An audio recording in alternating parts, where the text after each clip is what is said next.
Hi hello ನಮಸ್ಕಾರ ಎಲ್ಲರಿಗೂ. Welcome back to my ಚಾನಲ್ಗೆ ಎಲ್ಲರಿಗೂ ಸ್ವಾಗತ. ಆ್ಯಂಡ್ ಇವತ್ತಿನ ಕ್ಲಾಸ್ 8ನೇ ಅಧ್ಯಾಯವಾದ ಭಕ್ತಿ ಪಂಥ ಹಾಗೂ ಸೂಫಿ ಪರಂಪರೆ ಬಗ್ಗೆ ನೋಡೋಣ. ಇದು 7th ಕ್ಲಾಸಲ್ಲಿ ಫಸ್ಟ್ ಭಾಗ ಬರುತ್ತಲ್ಲ, ಅದರಲ್ಲಿರ್ತಕ್ಕಂಥ 8ನೇ ಅಧ್ಯಾಯವಾಗಿದೆ. ಈ ಅಧ್ಯಾಯದಿಂದ ಇತಿಹಾಸ ಭಾಗ ಏನು ಬರುತ್ತಲ್ಲ ಅದು ಮುಕ್ತಾಯವಾಗುತ್ತೆ. ನೆಕ್ಸ್ಟ್ ಕ್ಲಾಸಲ್ಲಿ ಏನು ಮಾಡ್ತೀನಿ, ಮತ್ತೆ ಪೌರನೀತಿ 9ನೇ ಅಧ್ಯಾಯ ಪೌರನೀತಿ ಬರುತ್ತಲ್ಲ ಅದು ಸ್ಟಾರ್ಟ್ ಮಾಡೋದಿಲ್ಲ. ಈ ಮುಂಚೆ ಹೇಳ್ದಂಗೆ 7th ಕ್ಲಾಸಲ್ಲಿ 2ನೇ ಭಾಗ ಬರುತ್ತಲ್ಲ ಅದರಲ್ಲಿರ್ತಕ್ಕಂಥ ಇತಿಹಾಸ ಭಾಗದ ಎಲ್ಲ ಪಾಠಗಳನ್ನು ನೋಡೋಣ. ಓಕೆ, ಪಾಠದ ಪರಿಚಯವನ್ನು ನೋಡ್ತಾ ಹೋಗೋಣ. And good afternoon everyone. ದಕ್ಷಿಣ ಮತ್ತು ಉತ್ತರ ಭಾರತದಲ್ಲಿ ಆಳ್ವಾರರು, ದಾಸರು ಮತ್ತು ಉತ್ತರ ಭಾರತದಲ್ಲಿ ಸಂತರು, ಸೂಫಿಗಳು ಭಕ್ತಿ ಪಂಥದ ಮೂಲಕ ಸಮಾಜವನ್ನು ಜಾಗೃತಗೊಳಿಸಿದರು. ಈ ದಕ್ಷಿಣ ಮತ್ತು ಉತ್ತರ ಭಾರತದಲ್ಲಿ ಆಳ್ವಾರರು, ದಾಸರು ಮತ್ತು ಉತ್ತರ ಭಾರತದಲ್ಲಿ ಸಂತರು ಬರ್ತಾರೆ.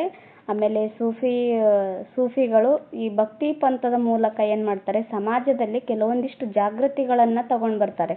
ಸಮಾಜದಲ್ಲಿ ಕೆಲವೊಂದಿಷ್ಟು ಸುಧಾರಣೆಗಳನ್ನು ತರ್ತಾರೆ.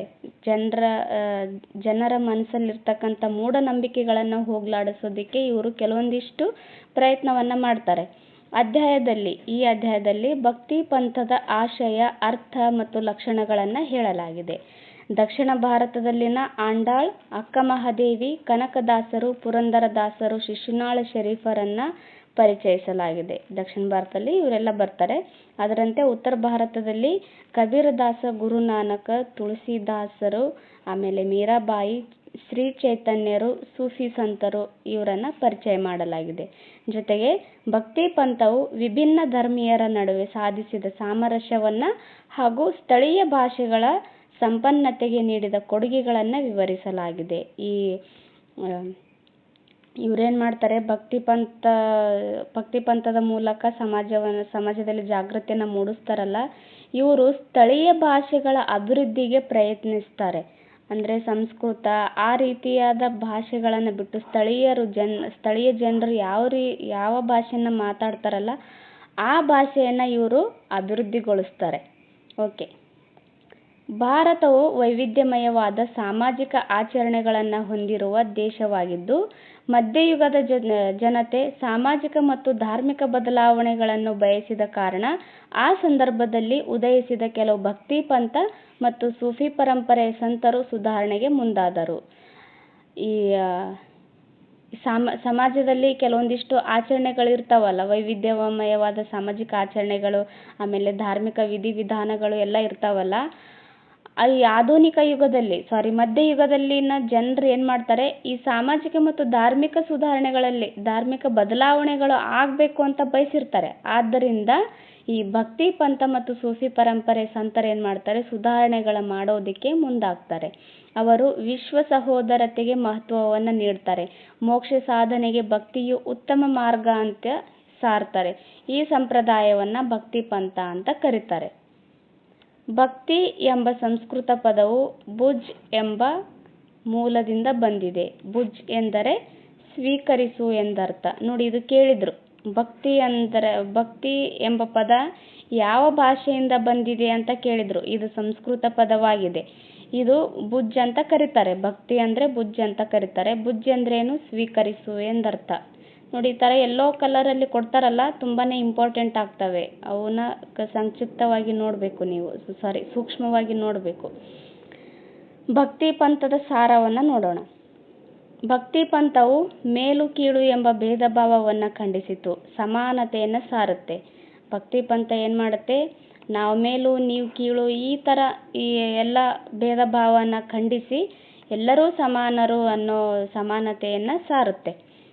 ಭಕ್ತಿ ಪಂಥದ ಸಂತರು ಕಂದಾಚಾರವನ್ನು ವಿರೋಧಿಸಿ ಅದನ್ನು ಖಂಡಿಸಿದರು.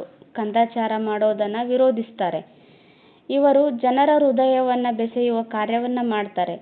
ಜನರಿಗೆ ಮನಸ್ಸಲ್ಲಿ ನಾಟೋ ಥರ ಇವರು ಮಾತುಗಳನ್ನು ಹೇಳ್ತಾರೆ. ಅಂದರೆ ನೀವು ಈ ಥರ ಮಾಡಬಾರ್ದು, ಆ ಥರ ಮಾಡಬಾರ್ದು, ಕೆಲವೊಂದಿಷ್ಟು ಪ್ರೇರೇಪಿಸ್ತಕ್ಕಂಥ ಮಾತುಗಳನ್ನು ಆಡ್ತಾರೆ. ಅದರಿಂದ ಜನರ ಹೃದಯವನ್ನು ಬೆಸೆಯುವಂಥ ಕಾರ್ಯವನ್ನು ಮಾಡ್ತಾರೆ. ಸೂಫಿ ಸಂತರು ಧರ್ಮವೆಂದರೆ ಪ್ರೇಮ ಹಾಗೂ ಮಾನವ ಸೇವೆ ಅಂತ ಸಾರ್ತಾರೆ. ಧರ್ಮ ಅಂದ್ರೇನು? ಧರ್ಮ ಅಂದರೆ ಪ್ರೇಮ, ಹಾಗೆ ಮಾನವ ಸೇವೆ ಮಾಡೋದೇ ಧರ್ಮ ಅಂತ ಇವರು ಸಾರ್ತಾರೆ. ದೇವರು ಒಬ್ಬನೇ, ಹಲವಾರು ದೇವರುಗಳು ಇಲ್ಲ ಅಂತ ಇವರು ಸಾರ್ತಾರೆ.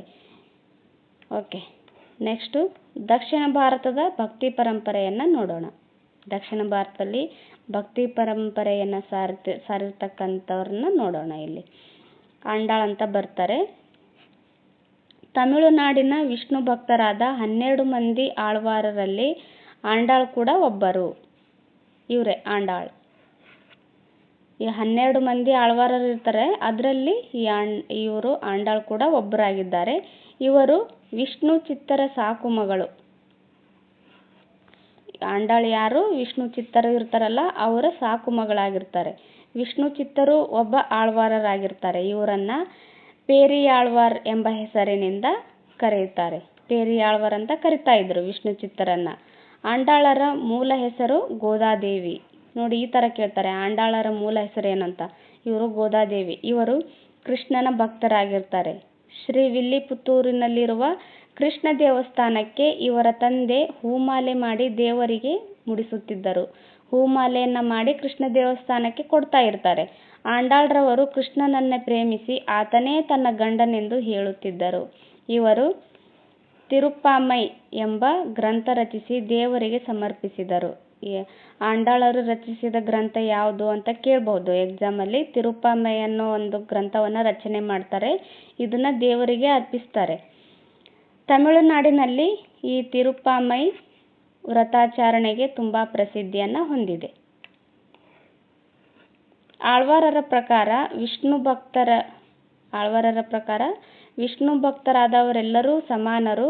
ಅವರ ಹುಟ್ಟನ್ನು ಯಾರೂ ಕೇಳಬಾರದು. ಯಾವಾಗ ಹುಟ್ಟಿದ್ರು ಅಂತ ಯಾರೂ ಸಹ ಕೇಳಬಾರ್ದು. ಜಾತಿ ಭಾವನೆ ಘೋರ ಪಾಪವೆಂದು ಇವರು ಭಾವಿಸಿದ್ದರು. ಅಂದರೆ ಜಾತಿಗಳಲ್ಲಿ ಮೇಲು ಕೀಳು ಅನ್ನೋ ಭಾವನೆ ಇಟ್ಕೋಬಾರ್ದು ಅನ್ನೋದು ಇದರ ಅರ್ಥ ಆಗುತ್ತೆ. ನೆಕ್ಸ್ಟು ಅಕ್ಕ ಮಹಾದೇವಿ ಬರ್ತಾರೆ. 12ನೇ ಶತಮಾನದಲ್ಲಿ ವಚನ ಚಳುವಳಿಯಲ್ಲಿ ಭಾಗವಹಿಸಿದ ದಿಟ್ಟ ಮಹಿಳೆ ಅಕ್ಕ ಮಹಾದೇವಿ. ಕನ್ನಡ ವಚನ ಸಾಹಿತ್ಯಕ್ಕೆ ಇವರ ಕೊಡುಗೆ ಅಪಾರವಾಗಿದೆ. ಶಿವಮೊಗ್ಗ ಜಿಲ್ಲೆಯ ಉಡುತೊಡಿಯಲ್ಲಿ ಅಕ್ಕ ಮಹಾದೇವಿ ಜನಿಸಿದರು. ಅಕ್ಕ ಮಹಾದೇವಿ ಎಲ್ಲಿ ಜನಿಸ್ತಾರೆ ಅಂತ ಕೇಳ್ತಾರೆ. ಉಡುತೊಡಿಯಲ್ಲಿ ಜನಿಸ್ತಾರೆ. ಇದು ಶಿವಮೊಗ್ಗ ಜಿಲ್ಲೆಯಲ್ಲಿ ಬರುತ್ತೆ. ಇವರ ತಂದೆ ನಿರ್ಮಲ ಶೆಟ್ಟಿಯಾಗಿದ್ದಾರೆ. ತಾಯಿ ಸುಮತಿಯಾಗಿದ್ದಾರೆ. ಬಾಲ್ಯದಿಂದಲೇ ಶಿವಭಕ್ತಿಯಲ್ಲಿ ಮುಳುಗಿರುತ್ತಿದ್ದರು. ಅಕ್ಕ ಮಹಾದೇವಿ ಚನ್ನಮಲ್ಲಿಕಾರ್ಜುನನೇ ತನ್ನ ಗಂಡ ಎಂದು ಸಾರಿ ಹೇಳುತ್ತಾ ಇದ್ರು. ಅಂದರೆ ಚನ್ನಮಲ್ಲಿಕಾರ್ಜುನನ್ನ ಇವರು ಆರಾಧಿಸ್ತಾ ಇರ್ತಾರೆ. ಇವರೇ ತನ್ನ ಗಂಡ ಅಂತ ಎಲ್ರಿಗೂ ಹೇಳ್ತಾ ಇರ್ತಾರೆ. ಇವರ ತಂದೆ ತಾಯಿಯರು ಬಲವಂತವಾಗಿ ರಾಜನಾದ ಕೌಶಿಕನೊಂದಿಗೆ ಮದುವೆಯನ್ನ ಮಾಡ್ತಾರೆ. ತಂದೆ ತಾಯಿ ಮಗಳು ಈ ಥರ ಆಗೋದನ್ನ ನೋಡ್ಲಾರ್ದೇನೆ ಕೌಶಿಕ ಮಹಾರಾಜನೊಂದಿಗೆ ವಿವಾಹವನ್ನ ಮಾಡಿಕೊಡ್ತಾರೆ. ತನ್ನ ಗುರು ಲಿಂಗ ಜಂಗಮ ಸೇವೆಗೆ ಅಡ್ಡಿಯಾದ್ದರಿಂದ ಅಕ್ಕ ಮಹಾದೇವಿ ಅರಮನೆಯನ್ನು ತ್ಯಜಿಸುತ್ತಾರೆ. ಇವರು ಮದುವೆ ಆಗಬೇಕಾದ್ರೇನೆ ಕೆಲವೊಂದಿಷ್ಟು ಕಂಡೀಷನ್ ಹಾಕಿರ್ತಾರೆ. ನನಗೆ ಯಾವುದೇ ರೀತಿಯಾದ ಈ ಪೂಜೆ ಪುನಸ್ಕಾರ ಮಾಡೋದಕ್ಕೆ ನೀವು ಅಡ್ಡಿ ಆಗಬಾರ್ದು ಅಂತ ಹೇಳಿರ್ತಾರೆ. ಆದರೆ ಕೌಶಿಕ ಮಹಾರಾಜ ಒಂದಿನ ಪ್ರಶ್ನೆ ಕೇಳ್ತಾರೆ. ಅಂದರೆ ಪೂಜೆ ಮಾಡಬಾರ್ದು ಅಂತ ಇವಿಬ್ಬರಲ್ಲೂ ಜಗಳ ಆದಾಗ ಈಕೆ ಏನು ಮಾಡ್ತಾಳೆ, ಗುರು ಲಿಂಗ ಜಂಗಮ ಸೇವೆಗೆ ಆಗಿದ್ದೀರಿ ನೀವು ಅಂತೇಳಿ ಅಕ್ಕ ಮಹಾದೇವಿ ಅರಮನೆಯನ್ನು ತ್ಯಜಿಸಿ ಹೋಗ್ಬಿಡ್ತಾರೆ. ತೊಟ್ಟ ವಸ್ತ್ರಗಳನ್ನು ಬಿಟ್ಟು ಹೊರಬರ್ತಾರೆ. ಅಂದರೆ ಅವರೇನು ಬಟ್ಟೆ ತೊಟ್ಟಿರ್ತಾರಲ್ಲ ಅದು ಕೌಶಿಕ ಮಹಾರಾಜನಿಂದ ಆಗಿರುತ್ತಲ್ಲ, ಆತನದೇನೂ ಬೇಡ ಅಂತೇಳಿ ಅವ್ರೇನು ಮಾಡ್ತಾರೆ, ಆ ಬಟ್ಟೆನೂ ಸಹ ಬಿಟ್ಟು ಹೋಗ್ತಾರೆ. ನಂತರ ಕಲ್ಯಾಣಕ್ಕೆ ತೆರಳಿ ಬಸವೇಶ್ವರರು ಸ್ಥಾಪಿಸಿದ ಅನುಭವ ಮಂಟಪದಲ್ಲಿ ಕೆಲವು ಕಾಲ ತಂಗುತ್ತಾರೆ. ಬಸವೇಶ್ವರರು ಬಸವ ಕಲ್ಯಾಣದಲ್ಲಿ ಅನುಭವ ಮಂಟಪವನ್ನು ಸ್ಥಾಪನೆ ಮಾಡಿರ್ತಾರೆ. ಅಲ್ಲಿ ಬಂದು ಇವರು ಇರ್ತಾರೆ. ಅಲ್ಲಿ ಚನ್ನಮಲ್ಲಿಕಾರ್ಜುನ ಎಂಬ ಅಂಕಿತದಲ್ಲಿ ಅನೇಕ ವಚನಗಳನ್ನು ರಚನೆ ಮಾಡ್ತಾರೆ. ನೋಡಿ, ಇವರ ಅಂಕಿತ ನಾಮ ಯಾವುದು ಅಂತ ಕೇಳ್ತಾರೆ ಎಕ್ಸಾಮಲ್ಲಿ. ಇವರ ಅಂಕಿತ ನಾಮ ಚನ್ನಮಲ್ಲಿಕಾರ್ಜುನ.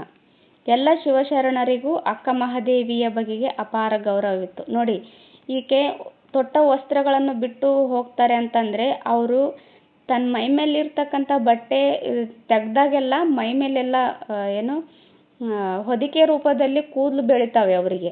ಅವರು ಅಷ್ಟು ಸತ್ಯವಂತರಾಗಿರ್ತಾರೆ ನೋಡಿ. ಆದ್ದರಿಂದ ಅವ್ರೇನು ಮಾಡ್ತಾರೆ, ಬಟ್ಟೆಯನ್ನು ಬಿಟ್ಟು ಹೋಗ್ತಾರೆ. ಅಲ್ಲಿ ಅಕ್ಕ ಮಹಾದೇವಿಗೆ ಅಕ್ಕಮಹಾದೇವಿ ಬಗ್ಗೆ ಈ ಶಿವಶರಣರೆಲ್ಲರೂ ತುಂಬ ಅಪಾರವಾದ ಗೌರವವನ್ನು ಇಟ್ಕೊತಾರೆ. ಕೊನೆಯ ದಿನಗಳಲ್ಲಿ ಕಲ್ಯಾಣದಿಂದ ಶ್ರೀಶೈಲಕ್ಕೆ ತೆರಳುತ್ತಾರೆ. ಇವ್ರೇನು ಮಾಡ್ತಾರೆ, ತಮ್ಮ ಕೊನೆಯ ದಿನಗಳಲ್ಲಿ ಬಸವ ಕಲ್ಯಾಣದಿಂದ ಶ್ರೀಶೈಲಕ್ಕೆ ಹೋಗ್ತಾರೆ. ಅಂತಿಮವಾಗಿ ಅಲ್ಲಿನ ಕದಳಿ ವನದಲ್ಲಿ ಶಿವೈಕ್ಯರಾಗ್ತಾರೆ. ಇದು ಕೇಳ್ತಾರೆ, ಈ ಅಕ್ಕಮಹಾದೇವಿ ಎಲ್ಲಿ ಶಿವೈಕ್ಯರಾದರು ಅಂತ. ಕದಳಿ ವನದಲ್ಲಿ ಇವರು ಶಿವೈಕ್ಯರಾಗ್ತಾರೆ, ಅಂದರೆ ಮರಣವನ್ನು ಹೊಂದ್ತಾರೆ. ನೆಕ್ಸ್ಟ್ ಪುರಂದರದಾಸರು ಬರ್ತಾರೆ. 1480ರಿಂದ 1564ರವರೆಗೂ ಇವರು ಇರ್ತಾರೆ. ಇವರು ಕನ್ನಡ ದಾಸ ಸಾಹಿತ್ಯದ ಒಬ್ಬ ಪ್ರಮುಖ ವ್ಯಕ್ತಿಯಾಗಿದ್ದಾರೆ. ಪುರಂದರದಾಸರು ಪುರಂದರಗಡದಲ್ಲಿ ಜನಿಸಿದರು. ಎಲ್ಲಿ ಜನಿಸ್ತಾರೆ? ಪುರಂದರಗಡದಲ್ಲಿ ಇವರು ಜನಿಸ್ತಾರೆ. ಇವರ ಮೂಲ ಹೆಸರು ಶ್ರೀನಿವಾಸ ನಾಯಕ. ಇದು ಕೇಳಿದ್ರು, ಹಿಂದೆ ಸಾಕಷ್ಟು ಸರಿ ಕೇಳಿದ್ದಾರೆ ಇದು ಎಕ್ಸಾಮಲ್ಲಿ. ಪುರಂದರದಾಸರ ಮೂಲ ಹೆಸರು ಯಾವುದು ಅಂತ. ಶ್ರೀನಿವಾಸ ನಾಯಕ ಇವರ ಮೂಲ ಹೆಸರಾಗಿರುತ್ತೆ. ತಂದೆ ವರದಪ್ಪ ನಾಯಕ ಆಗಿದ್ದಾರೆ, ತಾಯಿ ಲೀಲಾವತಿ ಆಗಿದ್ದಾರೆ ನೋಡಿ. ಇವರ ಪತ್ನಿ ಲಕ್ಷ್ಮೀಬಾಯಿ ಧರ್ಮನಿಷ್ಠ ಸ್ತ್ರೀಯಾಗಿರ್ತಾರೆ. ಜಿಪುಣನೂ ನಾಸ್ತಿಕನೂ ಆದ ಶ್ರೀನಿವಾಸ ನಾಯಕ ಭಗವಂತನ ಪರೀಕ್ಷೆಯಲ್ಲಿ ಸೋತು ತನ್ನೆಲ್ಲ ಸಂಪತ್ತನ್ನು ತ್ಯಾಗ ಮಾಡಿ ಪರಮಾತ್ಮನ ನಾಮಸ್ಮರಣೆಯಲ್ಲಿ ತೊಡಗುತ್ತಾರೆ. ಇವರು ಮುಂಚೆ ಏನಾಗಿರ್ತಾರೆ, ನಾಸ್ತಿಕನಾಗಿರ್ತಾರೆ, ಅಂದರೆ ದೇವರನ್ನ ನಂಬ್ತಾ ಇರೋದಿಲ್ಲ ಇವರು. ಹಾಗೆ ತುಂಬ ಜಿಪುಣನಾಗಿರ್ತಾರೆ. ಯಾರಾದರೂ ಬಂದು ಭಿಕ್ಷೆ ಬೇಡೋದಕ್ಕೆ ಯಾರಾದರೂ ಬಂದರೆ ಅವ್ರಿಗೆ ಒಂದು ಚೂರು ಭಿಕ್ಷೆ ಆಗ್ತಾ ಇರಲಿಲ್ಲ. ಅಂಥ ಮನಸ್ಥಿತಿ ಇವ್ರಿಗಿರುತ್ತೆ. ಇವ್ರು ಏನು ಮಾಡ್ತಾರೆ, ಪರಮಾತ್ಮನೊಂದಿಗೆ ಭಗವಂತನ ಪರೀಕ್ಷೆಯಲ್ಲಿ ಸೋಲ್ತಾರೆ. ಇವರು ಸೋತು ತನ್ನೆಲ್ಲ ಸಂಪತ್ತನ್ನು ತ್ಯಾಗ ಮಾಡಿ ಈ ಪರಮಾತ್ಮನ ನಾಮಸ್ಮರಣೆ ಮಾಡ್ಕೊತಾ ಹೋಗ್ತಾರೆ. ಇವರು ಕೀರ್ತನೆಗಳನ್ನು ಹಾಡುತ್ತಾ ಅನೇಕ ಊರುಗಳನ್ನು ಸುತ್ತಿ ಕೃಷ್ಣದೇವರಾಯನ ಆಸ್ಥಾನವನ್ನು ಸೇರ್ತಾರೆ. ಇವರು ಯಾವ ಆಸ್ಥಾನದಲ್ಲಿ ಹೋಗ್ತಾರೆ ಅಂತಂದರೆ ಕೃಷ್ಣದೇವರಾಯನ ಆಸ್ಥಾನದಲ್ಲಿ ಬಂದು ಸೇರ್ತಾರೆ. ಅಲ್ಲಿ ವ್ಯಾಸರಾಯರು ಇವರಿಗೆ ದೀಕ್ಷೆಯನ್ನು ಕೊಟ್ಟು ಪುರಂದರ ಅಂತ ನಾಮಕರಣ ಮಾಡ್ತಾರೆ ನೋಡಿ. ಇವರು ಶ್ರೀನಿವಾಸ ನಾಯಕ ಮೂಲತಃ. ಇವರಿಗೆ ಪುರಂದರದಾಸರು ಅಂತ ಯಾಕೆ ಕರೀತಾರೆ ಅಂತಂದರೆ, ಇಲ್ಲಿ ಶ್ರೀಕೃಷ್ಣ ದೇವರಾಯನ ಆಸ್ಥಾನದಲ್ಲಿ ವ್ಯಾಸರಾಯರಿರ್ತಾರಲ್ಲ, ಇವರು ಈತನಿಗೆ ದೀಕ್ಷೆ ಕೊಟ್ಟು ಪುರಂದರ ಅಂತ ನಾಮಕರಣ ಮಾಡ್ತಾರೆ. ಪುರಂದರದಾಸರ ಪದಗಳಲ್ಲಿ ಮಾನವೀಯ ಮೌಲ್ಯಗಳು ಅಡಗಿವೆ. ಇವರು ತಮ್ಮ ಕೀರ್ತನಗಳಲ್ಲಿ ಮಡಿವಂತಿಕೆಯನ್ನು ಖಂಡಿಸಿದ್ದಾರೆ. ಮಡಿವಂತಿಕೆಯಾಗಿ ಇರಬೇಕು ಅಂತಂದರೆ ಪೂಜೆ ಮಾಡುವಾಗ ತುಂಬ ಮೈಲಿಗೆಯನ್ನು ತಟ್ಟಲಾರ್ದಂಗೆ ಮಡಿವಂತಿಕೆಯಾಗಿರಬೇಕು ಅಂತ ಹೇಳ್ತಾರಲ್ಲ, ತುಂಬ ಕಟ್ಟುನಿಟ್ಟಾಗಿ ಆಚರಣೆ ಮಾಡ್ತಾರಲ್ಲ. ಸ್ನಾನ ಮಾಡಿಬಿಟ್ಟು ಪೂಜೆ ಮಾಡೋದು, ಇನ್ನು ಕೆಲವೊಂದಿಷ್ಟು ಆಚರಣೆಗಳಿರ್ತಾವಲ್ಲ, ಆ ಥರ ಮಾಡೋದನ್ನು ಇವರು ಖಂಡಿಸ್ತಾರೆ. ಇವುಗಳಲ್ಲಿ ತತ್ವ, ನೀತಿ ಮತ್ತು ಸಂಗೀತದ ಸಂಗಮವನ್ನು ಕಾಣುತ್ತೇವೆ. ಇವರನ್ನು ಕರ್ನಾಟಕ ಸಂಗೀತದ ಪಿತಾಮಹ ಅಂತ ಕರೀತಾರೆ. ಪುರಂದರದಾಸರನ್ನು ಕರ್ನಾಟಕ ಸಂಗೀತದ ಪಿತಾಮಹ ಅಂತ ಕರೀತಾರೆ ನೋಡಿ. ಹಿಂದೆ ಎಕ್ಸಾಮಲ್ಲಿ ಸಾಕಷ್ಟು ಸರಿ ಕೇಳಿದ್ದಾರೆ ಈ ಕ್ವಶನ್ನು. ಪುರಂದರ ವಿಠಲ ಇವರ ಅಂಕಿತನಾಮ. ಇದು ಸಹ ಕೇಳಿದ್ದಾರೆ ನೋಡಿ. ಇವರ ಅಂಕಿತನಾಮ ಯಾವುದು? ಪುರಂದರ ವಿಠಲ. ದಾಸರೆಂದರೆ ಪುರಂದರ ದಾಸರಯ್ಯ ಎಂದು ತಮ್ಮ ಗುರುಗಳಾದ ವ್ಯಾಸರಾಯರಿಂದ ಹೊಗಳಿಸಿಕೊಂಡಿದ್ದಾರೆ. ಈ ವ್ಯಾಸರಾಯರು ದಾಸರಂದರೆ ಪುರಂದರ ದಾಸರು ಅಂತ ಇವರಿಗೆ ಹೊಗಳಿಕೆಯನ್ನು ವ್ಯಕ್ತಪಡಿಸಿದ್ದಾರೆ ನೋಡಿ. ಓಕೆ, ನೆಕ್ಸ್ಟು ಕನಕದಾಸರು ಬರ್ತಾರೆ. ಕನಕದಾಸರು 1508ರಿಂದ 1606ರವರೆಗೂ ಬರ್ತಾರೆ. ದಾಸ ಸಾಹಿತ್ಯದ ಒಬ್ಬ ಪ್ರಮುಖ ಕೀರ್ತನಕಾರರಾಗಿದ್ದ ಕನಕದಾಸರು ಸುಮಾರು 1508ರಲ್ಲಿ ಹಾವೇರಿ ಜಿಲ್ಲೆಯ ಬಂಕಾಪುರ ತಾಲೂಕಿನ ಬಾಡ ಗ್ರಾಮದಲ್ಲಿ ಜನಿಸಿದರು. ಇವರು ಯಾವ ಗ್ರಾಮದಲ್ಲಿ ಜನಿಸ್ತಾರೆ? ಬಾಡ ಎಂಬ ಗ್ರಾಮದಲ್ಲಿ 1508ರಲ್ಲಿ ಜನಿಸ್ತಾರೆ. ಇದು ಹಾವೇರಿ ಜಿಲ್ಲೆಯ ಬಂಕಾಪುರ ತಾಲೂಕಿನಲ್ಲಿ ಬರುತ್ತೆ. ಇವರ ಮೂಲ ಹೆಸರು ತಿಮ್ಮಪ್ಪ. ಇದು ಸಹ ಹಿಂದೆ ಎಕ್ಸಾಮಲ್ಲಿ ಕೇಳಿದ್ದಾರೆ ನೋಡಿ. ಕನಕದಾಸರ ಮೂಲ ಹೆಸರು ಏನಂತ. ಇವರ ಮೂಲ ಹೆಸರು ತಿಮ್ಮಪ್ಪ ಆಗಿರ್ತಾರೆ. ಬೀರಪ್ಪ ಮತ್ತು ಬಚ್ಚಮ್ಮ ಇವರು ತಂದೆ ತಾಯಿಗಳಾಗಿರ್ತಾರೆ. ಇವರು ಕಲಿಯೂ ಹೌದು, ಕವಿಯೂ ಕೂಡ ಹೌದು. ಬಾಡ ಗ್ರಾಮದ ಸುತ್ತಲಿನ 78 ಗ್ರಾಮಗಳಿಗೆ ನಾಡಗೌಡ ಹಾಗೂ ಇವರು ಸುತ್ತಲಿನ 78 ಗ್ರಾಮಗಳಿಗೆ ನಾಡಗೌಡ ಹಾಗೂ ಡನಾಯಕರಾಗಿ ಇರ್ತಾರೆ.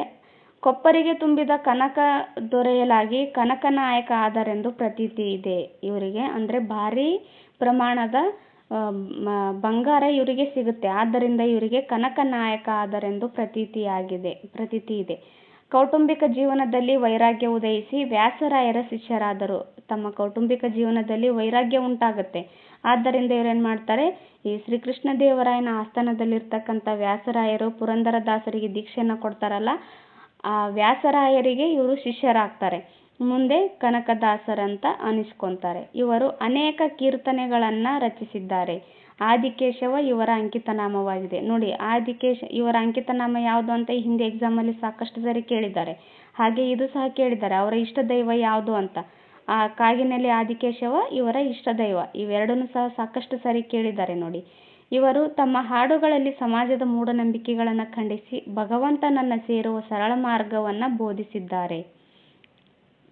ಭಗವಂತನನ್ನು ಯಾವ ರೀತಿಯಾಗಿ ಸೇರಬೇಕು ಅನ್ನೋ ಸರಳ ಮಾರ್ಗವನ್ನು ಇವರು ಕೊಟ್ಟಿದ್ದಾರೆ.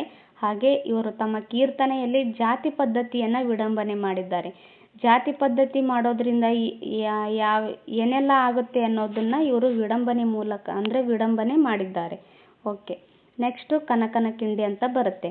ಉಡುಪಿಯ ದೇವಾಲಯದ ಒಳಗೆ ಕನಕದಾಸರಿಗೆ ಪ್ರವೇಶವನ್ನು ಅಲ್ಲಿನ ಪುರೋಹಿತರು ನಿರಾಕರಿಸುತ್ತಾರೆ. ಅಂದರೆ ಉಡುಪಿ ಶ್ರೀಕೃಷ್ಣ ದೇವಾಲಯ ಇರುತ್ತಲ್ಲ, ಒಳಗಡೆ ಹೋಗೋದಕ್ಕೆ ನಿರಾಕರಣೆ ಮಾಡ್ತಾರೆ ಅಲ್ಲಿ ಇರ್ತಕ್ಕಂಥ ಪುರೋಹಿತರು. ಆಗ ಕನಕದಾಸರ ಭಕ್ತಿಗೆ ಮೆಚ್ಚಿದ ಸಾಕ್ಷಾತ್ ಶ್ರೀಕೃಷ್ಣನು ಪಶ್ಚಿಮಾಭಿಮುಖವಾಗಿ ತಿರುಗಿ ಕಿಂಡಿಯ ಮೂಲಕ ದರ್ಶನ ಕೊಟ್ಟನೆಂದು ಐತಿಹ್ಯವಿದೆ. ಆ ಪುರೋಹಿತರೇನು ಕನಕದಾಸರಿಗೆ ಒಳಗಡೆ ಹೋಗೋದಕ್ಕೆ ಬಿಡೋದಿಲ್ಲಲ್ಲ, ಆತನ ಭಕ್ತಿಗೆ ಮೆಚ್ಚಿ ಸಾಕ್ಷಾತ್ ಶ್ರೀಕೃಷ್ಣನೇ ಪಶ್ಚಿಮಾಭಿಮುಖವಾಗಿ ತಿರುಗಿ ಆತನಿಗೆ ಕಿಂಡಿ ಮೂಲಕ ದರ್ಶನ ಕೊಟ್ಟನು ಅಂತ ಇಲ್ಲಿ ಇದೆ. ಕನಕದಾಸರು ಹರಿಭಕ್ತಿ ಸಾರ, ನಳಚರಿತ್ರೆ, ರಾಮಧಾನ್ಯ ಚರಿತೆ ಇವು ಷಟ್ಪದಿ ಕಾವ್ಯಗಳನ್ನು ಮತ್ತು ಮೋಹನ ತರಂಗಿಣಿ ಎಂಬ ಸಾಂಗತ್ಯ ಕೃತಿಯನ್ನು ರಚಿಸಿದ್ದಾರೆ. ನೋಡಿ, ಇವರು ಕೃತಿ ಯಾವ್ಯಾವು ಅಂತ ಕೇಳ್ತಾರೆ. ಕೃತಿಗಳು ಯಾವ್ಯಾವು ಅಂತ ಕೇಳಿದಾಗ ಇವು ನೆನಪಲ್ಲಿಟ್ಕೋಬೇಕು. ಹರಿಭಕ್ತಿ ಸಾರ, ನಳಚರಿತ್ರೆ, ರಾಮಧಾನ್ಯ ಚರಿತೆ ಇವರು ಕೃತಿಗಳು. ಆಮೇಲೆ ನೆಕ್ಸ್ಟ್ ಏನು ಬರುತ್ತೆ, ಮೋಹನ ತರಂಗಿಣಿ ಕೂಡ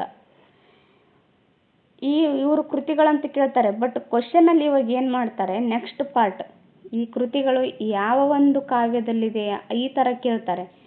ಷಟ್ಪದಿನ, ತ್ರಿಪದಿನ ಈ ಥರ ಕೇಳ್ತಾ ಇರ್ತಾರೆ. ಈಗ ನೆಕ್ಸ್ಟ್ ಬರೋ ಎಕ್ಸಾಮಲ್ಲಿ ಈ ಹಿಂದೆನೂ ಸಹ ಕೇಳಿದ್ದಾರೆ, ಬಟ್ ಸ್ವಲ್ಪ ಪ್ರಮಾಣದಲ್ಲಿ ಕೇಳಿದ್ದಾರೆ. ಬಟ್ ಈಗ ನೆಕ್ಸ್ಟ್ ಏನು ಜಾಸ್ತಿ ಅಂತ ಕ್ವಶನ್ಸೇ ಕೇಳ್ತಾರೆ. ಆವಾಗ ನಿಮಗೆ ನೆನಪಲ್ಲಿ ಇರಬೇಕು, ಹರಿಭಕ್ತಿ ಸಾರ, ನಳಚರಿತ್ರೆ, ರಾಮಧಾನ್ಯ ಚರಿತೆ ಇವೇನಾಗಿದ್ದಾವೆ, ಷಟ್ಪದಿ ಕಾವ್ಯಗಳಾಗಿದ್ದಾವೆ. ಹಾಗೆ ಮೋಹನ ತರಂಗಿಣಿ ಇದು ಸಾಂಗತ್ಯ ಕೃತಿಯಾಗಿದೆ. ಇದನ್ನು ನೆನಪಲ್ಲಿಟ್ಕೊಳ್ರಿ. ಓಕೆ, ನೆಕ್ಸ್ಟು ಶಿಶುನಾಳ ಶರೀಫರು ಬರ್ತಾರೆ. ಶಿಶುನಾಳ ಶರೀಫರು ಕನ್ನಡದ ಮೊದಲ ಮುಸ್ಲಿಂ ಅನುಭಾವಿ ಕವಿ. ಅಂದರೆ ಇವರೇನಾಗಿದ್ದಾರೆ, ಮೊದಲ ಮುಸ್ಲಿಂ ಕವಿಯಾಗಿದ್ದಾರೆ ಶಿಶುನಾಳ ಶರೀಫರು. ಕರ್ನಾಟಕದ ಕಬೀರ ಅಂತ ಕರೀತಾರೆ ಇವರನ್ನು. ಶಿಶುನಾಳ ಎಂಬ ಗ್ರಾಮದಲ್ಲಿ 1819ರಲ್ಲಿ ಜನಿಸ್ತಾರೆ. ಇವರು ಶಿಶುನಾಳ ಎಂಬ ಗ್ರಾಮದಲ್ಲಿ ಜನಿಸ್ತಾರೆ. ಆದ್ದರಿಂದ ಶಿಶುನಾಳ ಶರೀಫರು ಅಂತ ಕರೀತಾರೆ. ಇವರ ತಂದೆ ಇಮಾಮ್ ಸಾಹೇಬ್ ಆಗಿದ್ದಾರೆ, ತಾಯಿ ಹಜ್ಜಮ್ಮ ಆಗಿದ್ದಾರೆ. ಶರೀಫರು ಬಾಲಕನಾಗಿರುವಾಗಲೇ ಹಿಂದೂ ಮುಸ್ಲಿಂ ಎರಡೂ ಧರ್ಮಗಳ ಬಗ್ಗೆ ಅರಿತುಕೊಂಡಿದ್ದರು. ನಂತರ ಮುಲ್ಕಿ ಪರೀಕ್ಷೆ ಪಾಸು ಮಾಡಿ ಶರೀಫರು ಕೆಲವು ಕಾಲ ಶಿಕ್ಷಕರಾಗಿ ಸೇವೆ ಸಲ್ಲಿಸಿದ್ದಾರೆ. ನೋಡಿ, ಮುಲ್ಕಿ ಪರೀಕ್ಷೆ ಬರೆದಿರ್ತಾರೆ. ಆಗಿನ ಕಾಲದಲ್ಲಿ ಇವರು ಶಿಕ್ಷಕರಾಗಬೇಕಾದ್ರೆ ಮುಲ್ಕಿ ಪರೀಕ್ಷೆನ ಪಾಸ್ ಮಾಡಬೇಕಾಗಿರುತ್ತೆ. ಹಾಗೆ ಇವರು ಮುಲ್ಕಿ ಪರೀಕ್ಷೆಯಲ್ಲಿ ಪಾಸಾಗಿ ಶಿಕ್ಷಕರಾಗಿ ಕೆಲಸವನ್ನು ಮಾಡ್ತಾರೆ. ಗುರು ಗೋವಿಂದ ಭಟ್ಟರಿಂದ ದೀಕ್ಷೆ ತೆಗೆದುಕೊಂಡು ಅನೇಕ ತತ್ವ ಪದಗಳನ್ನು ರಚಿಸಿದ್ದಾರೆ. ನೋಡಿ, ಈ ಥರ ಕೇಳ್ತಾರೆ, ಇವರು ಯಾರಿಂದ ದೀಕ್ಷೆಯನ್ನು ಪಡೆದರು ಅಂತ. ಯಾರಿಂದ ಪಡಿತಾರೆ, ಗುರು ಗೋವಿಂದ ಭಟ್ಟರಿಂದ ದೀಕ್ಷೆಯನ್ನು ಪಡಿತಾರೆ. ನೆನಪಲ್ಲಿ ಇಟ್ಕೊಳ್ರಿ. ನೆಕ್ಸ್ಟು ಇವರ ಪದಗಳಲ್ಲಿ ಶಿಶುನಾಳ ಶರೀಫರ ಪದಗಳಲ್ಲಿ ರಿವಾಯತ್ ಅಂದರೆ ಮೊಹರಂ ಪದಗಳು ಇವೆ. ರಿವಾಯತ್ ಇದಾವೆ. ಅಂದರೆ ಮೊಹರಂ ಆಚರಣೆ ಮಾಡ್ತಾರಲ್ಲ, ಅಲ್ಲಿ ಆಡ್ತಕ್ಕಂಥ ಪದಗಳು ಇವರ ಪದಗಳಾಗಿರ್ತವೆ. ಅವುಗಳಲ್ಲಿ ಕಾಳಗ ಪದ, ಧಾರ್ಮಿಕ ನೀತಿ ಪದ, ಅಲಾವಿ ಪದ, ಆಮೇಲೆ ಸವಾಲ್ ಜವಾಬ್ ಪದಗಳು ಇವೆಲ್ಲ ಸಹ ಇದ್ದಾವೆ. ಶಿಶುನಾಳದಲ್ಲಿ ಇವರ ಸಮಾಧಿ ಇದೆ. ಆಮೇಲೆ ಹಿಂದೂ ಮುಸ್ಲಿಮರಿಬ್ಬರೂ ಇವರನ್ನು ಆರಾಧಿಸುತ್ತಾರೆ. ಇವರನ್ನು ಹಿಂದೂ ಮುಸ್ಲಿಂ ಇಬ್ಬರೂ ಸಹ ಆರಾಧನೆಯನ್ನು ಮಾಡ್ತಾರೆ. ಜಾತಿ ಮತ್ತು ಧರ್ಮಗಳ ಗಡಿ ಮೀರಿ ಇವರು ಮಾನವೀಯ ಮೌಲ್ಯಗಳನ್ನು ಬಿತ್ತಿದರು. ಯಾವುದೇ ಜಾತಿ ಧರ್ಮ ಅನ್ನೋ ಭೇದ ಭಾವ ಇರಲಾರ್ದೇ ಎಲ್ಲರಲ್ಲಿ ಸಹ ಮಾನವೀಯತೆಯಿಂದ ಇವರು ಇರ್ತಾ ಇದ್ರು ಶಿಶುನಾಳ ಶರೀಫರು. ಓಕೆ, ನೆಕ್ಸ್ಟು ಉತ್ತರ ಭಾರತದ ಭಕ್ತಿ ಪರಂಪರೆ ಬರುತ್ತೆ. ಉತ್ತರ ಭಾರತದ ಭಕ್ತಿ ಪರಂಪರೆಯಲ್ಲಿ ಕಬೀರ್ ದಾಸರನ್ನು ನೋಡೋಣ. ಇವರು 1398ರಿಂದ 1518ರವರೆಗೂ ಬರ್ತಾರೆ. ಭಕ್ತಿ ಪಂಥದ ಪ್ರಸಿದ್ಧ ಸಂತರಾದ ಕಬೀರ್ ರಮಾನಂದರ ಶಿಷ್ಯರು. ಇವರು ಕಬೀರ್ ದಾಸರಿದ್ದಾರಲ್ಲ, ಇವರು ರಮಾನಂದರ ಶಿಷ್ಯರಾಗಿದ್ದಾರೆ. ನೋಡಿ, ಈ ಥರ ಕೇಳ್ತಾರೆ, ಇವರು ಯಾರು ಶಿಷ್ಯರಾಗಿದ್ದರು, ಯಾರಿಂದ ದೀಕ್ಷೆ ಪಡೆದರು, ಈ ಥರ ಕೇಳ್ತಾ ಇರ್ತಾರೆ. ಕಬೀರ್ ದಾಸರು ರಮಾನಂದರ ಶಿಷ್ಯರಾಗಿದ್ದಾರೆ. ಇವರು ಹಿಂದೂ ಮುಸ್ಲಿಂ ಧರ್ಮಗಳ ನಡುವೆ ಸಾಮರಸ್ಯವನ್ನು ತರಲು ಪ್ರಯತ್ನಿಸಿದರು. ಹಿಂದೂ ಮುಸ್ಲಿಂ ಇಬ್ಬರೂ ಸಹ ಸಾಮರಸ್ಯದಿಂದ ಇರಬೇಕು ಅಂತ ಇವರು ಪ್ರಯತ್ನ ಪಡ್ತಾರೆ. ಇವರು ವಾರಣಾಸಿಯಲ್ಲಿನ ನೇಕಾರ ಮುಸ್ಲಿಂ ದಂಪತಿಗಳಾದ ನೀರು ಮತ್ತು ನೀಮಾರ ಸಾಕು ಮಗ ಆಗಿರ್ತಾರೆ. ಇವರು ಮೂಲತಃ ನೇಕಾರ ವೃತ್ತಿಯಲ್ಲಿ ಇರ್ತಾರೆ. ಕಬೀರ್ ದಾಸರು ನೇಕಾರ ವೃತ್ತಿಯಲ್ಲಿರ್ತಾರೆ. ಇವರು ತಂದೆ ನೀರು, ಆಮೇಲೆ ತಾಯಿ ನೀಮಾ, ಇವರ ಸಾಕು ಮಗ ಆಗಿರ್ತಾನೆ. ಜಾತಿ ಪದ್ಧತಿ, ಆಡಂಬರದ ಜೀವನ, ಜಾತಿ ಶ್ರೇಷ್ಠತೆ, ಧಾರ್ಮಿಕ ಅಸಮಾನತೆ ಇವುಗಳನ್ನು ಖಂಡಿಸಿದ್ದಾರೆ. ಕಬೀರ್ ದಾಸರು ಏನು ಮಾಡ್ತಾರೆ, ಈ ಜಾತಿ ಪದ್ಧತಿ, ಆಮೇಲೆ ಆಡಂಬರದ ಜೀವನ ಪದ್ಧತಿ, ಜೀವನ ಶೈಲಿ, ಆಮೇಲೆ ಈ ಜಾತಿ ಶ್ರೇಷ್ಠತೆ ಆಗಿರಬಹುದು, ಧಾರ್ಮಿಕ ಅಸಮಾನತೆಗಳಾಗಿರಬಹುದು, ಇವೆಲ್ಲನೂ ಸಹ ಇವರು ಖಂಡಿಸ್ತಾರೆ. ಅಲ್ಲಾ ಮತ್ತು ರಾಮ ಎಂಬುದು ಒಂದೇ ದೇವರ ಎರಡು ಹೆಸರುಗಳು ಅಂತ ಹೇಳ್ತಾರೆ. ನೋಡಿ, ಇದು ಕೇಳಿದ್ರು, ಅಲ್ಲಾ ಮತ್ತು ರಾಮ ಇದು ಎಂಬುದು ಒಂದೇ ದೇವರ ಎರಡು ಹೆಸರುಗಳು ಅಂತ ಹೇಳಿದವರು ಯಾರು ಅಂತ ಇವರು ಕಬೀರ್ ದಾಸರೇ ಹೇಳ್ತಾರೆ. ಹಿಂದೂ ಮತ್ತು ಮುಸ್ಲಿಮರು ಒಂದು ಮಣ್ಣಿನಿಂದ ತಯಾರಿಸಿದ ಮಡಿಕೆಗಳು ಅಂತಲೂ ಸಹ ಇವರು ಬಣ್ಣಿಸ್ತಾರೆ. ಓಕೆ, ನೆಕ್ಸ್ಟು ಕಬೀರರೇನು ತಾನು ರಾಮ ಮತ್ತು ಅಲ್ಲಾನ ಮಗನೆಂದು ಸಾರಿದರು. ಇದು ಸಹ ಕೇಳ್ತಾರೆ. ತಾನು ರಾಮ ಮತ್ತು ಅಲ್ಲಾನ ಮಗನೆಂದು ಸಾರಿದವರು ಯಾರು ಅಂತ ಕಬೀರ್ ದಾಸರು ಈ ಥರ ಸಾರ್ತಾರೆ. ಈ ಹಿಂದೆ ಕೇಳಿದ್ದಾರೆ ಈ ಥರ ಕ್ವಶನ್ಸು. ದೇಹದಂಡನೆ, ಉಪವಾಸ, ತೀರ್ಥಯಾತ್ರೆ,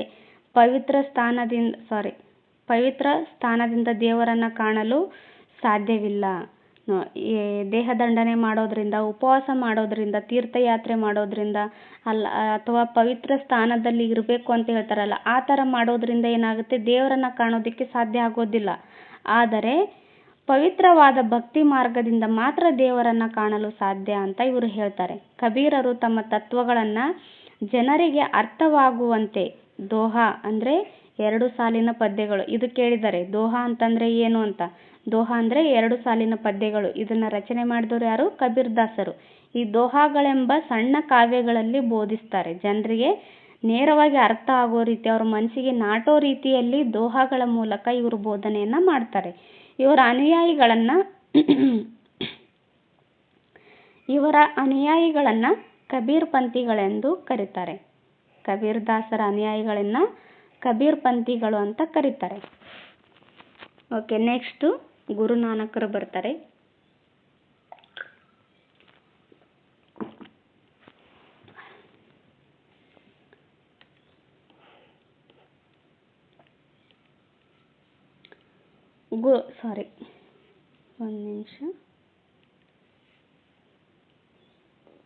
ಗುರುನಾನಕರು 1469ರಿಂದ 1539ರವರೆಗೂ ಇರ್ತಾರೆ.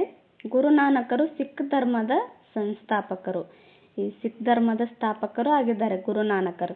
ಇವರು ಈಗಿನ ಪಾಕಿಸ್ತಾನದಲ್ಲಿರುವ ಪಂಜಾಬಿನ ತಳವಂಡಿ ಗ್ರಾಮದಲ್ಲಿ 1469ರಲ್ಲಿ ಜನಿಸ್ತಾರೆ.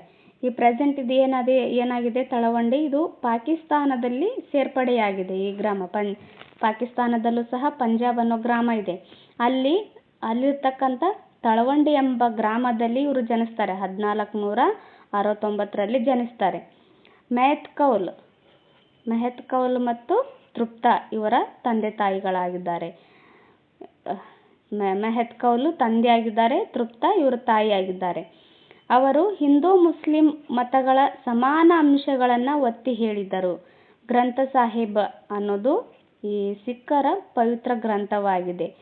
ಅವರ ಜಪಜಿಗಳು ಎಂದು ಕರೆಯಲಾಗುವ ಹಾಡುಗಳು ಈ ಗ್ರಂಥದಲ್ಲಿ ಇದ್ದಾವೆ. ಈ ಗ್ರಂಥ ಸಾಹಿಬದಲ್ಲಿ ಜಪಜಿಗಳು ಅಂತ ಕರೆತಕ್ಕಂಥ ಹಾಡುಗಳು ಈ ಗ್ರಂಥ ಸಾಹಿಬದಲ್ಲಿ ಇದ್ದಾವೆ.